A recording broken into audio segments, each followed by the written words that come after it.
Friends, being happy, that's not my agenda. I'm not saying I'm against being happy, but that is the only agenda for most of the people. But I'm wired different, and most people like me are wired different. Now, what can be higher than being happy? It is being collectively happy.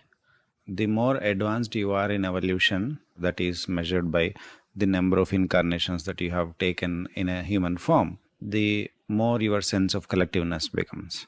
So it is very important to outgrow your small individual personality and self and selfish thinking to a humanity level thinking. What happens is, people like me, we feel all the good of the world as our good, all the sadness and problems of the world as our problems, and all the pleasures of the world as our pleasure. Like if people are happy, if people are harmonious, they're content, we are content. If not, then we have to do something about it. It's just like family.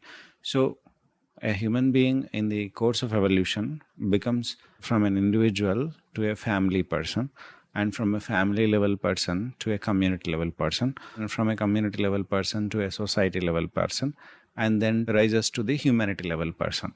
Above that, also there are other levels, but it's not for us now to discuss. So, what I'm trying to say is, in the process of thinking about humanity, it doesn't mean you don't think about yourself, but you have already taken care of yourself so much, and you have a habit of taking care of yourself so easily, and your requirements are so simple and clear that you are able to easily fulfill those requirements, and you are able to be happy with just maybe 1, 2, 3 hours of work in your whole daily routine. After that, you are left with surplus of energy, time, money, everything, attention, etc. Attention mostly. So you are ready to take on the other problems that belong to the humanity. Now, if we have more and more people like that, then the humanity's progress is it's a cakewalk, right? So what happens is, your life today, the health, wealth, security, etc., are all, it's a rare thing. The combination is a very rare thing that you have. It's so improbable that we forget how special it is. We see others with it and assume it's easy, but it is not. In Sanskrit, we call it durlabham. Durlabham trayameva itad deva anugraha hetukam manushyattvam mumukshutvam mahapurusha sanshreha. So, manushyattvam itself is very durlabha. It is very difficult to obtain. So, what I'm trying to say is, please don't take this as easily as you are.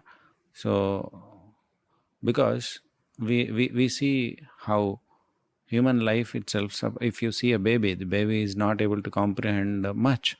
The baby is simply spending its days and nights playing. And I'm not saying it's wrong, but in the process, the baby spends maybe 1 or 2 decades at least to achieve a level of preparation to understand higher things in life. So 20 years, and after that, by maybe in 10 years, you need to understand everything and also implement what you have understood.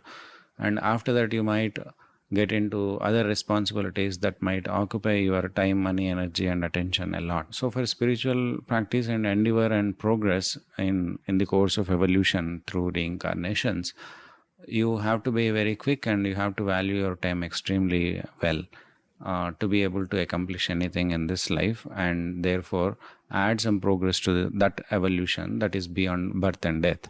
Okay. Therefore, I'm saying, I'm just declaring it. I have done it earlier many times on stage and in front of hundreds of people, maybe thousands.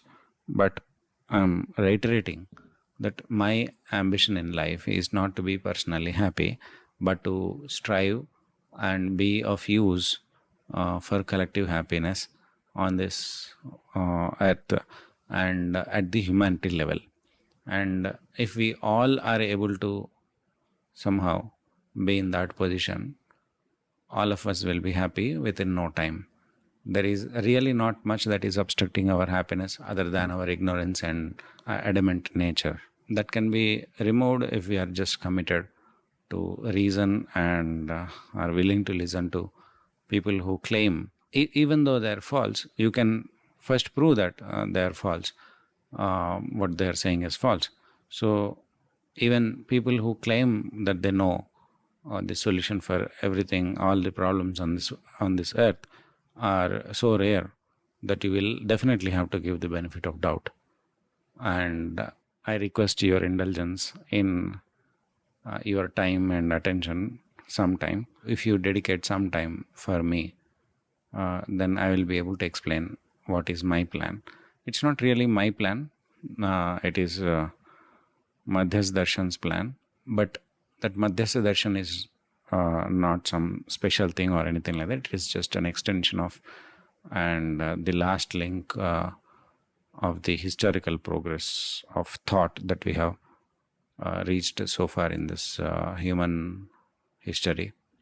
So, with this thought, if it is successful, we will have completed all theory that is required for making this earth a comprehensively sustainable, harmonious system that is not just for humanity but also for animals and plants, etc., included. The conclusion is I'm not at all focused on personal happiness, I'm focused on collective happiness.